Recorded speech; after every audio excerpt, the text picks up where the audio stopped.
Nongeye kubaha ikaze mu gice cya kane, uko wakoresha Kobo Toolbox.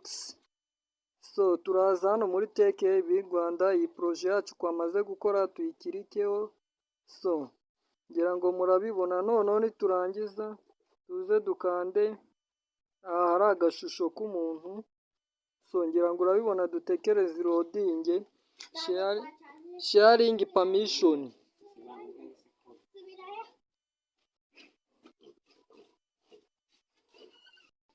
Sharing permission. Aha tuba tugeze aho dushobora kuba link yacu twayiha umuntu. Urabona ngize ikibazo cya connection, kakongere tugerageze. Urabona ko irangije kurodinga, tugeze kuri sharing permission. Who has access? Ninde ufite access kuri TKB Rwanda? Katubanze duhitemo form ko ishobora kuba yaba edit, kuba yaba submission.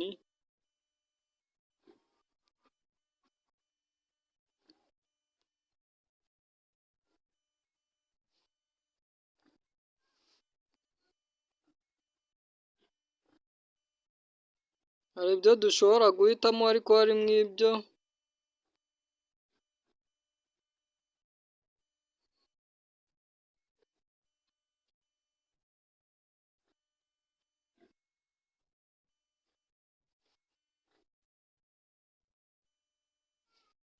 tutahitamo.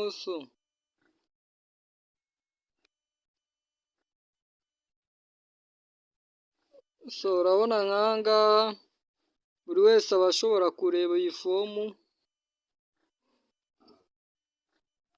Noneho iyi niyo link ya ya fomu yacu.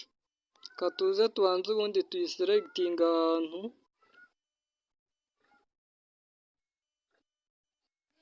Kanyikorere copy kuri WhatsApp yanjye ndebe ubundi namwe munahari. Kanyishyire kuri WhatsApp yanjye. Niyo Kobo tumaze gukora. Reka nyifungure turebe. Kamfungure ya Kobo yacu ubundi murebe. Aha ngaha hari ibyo tukieditingaho.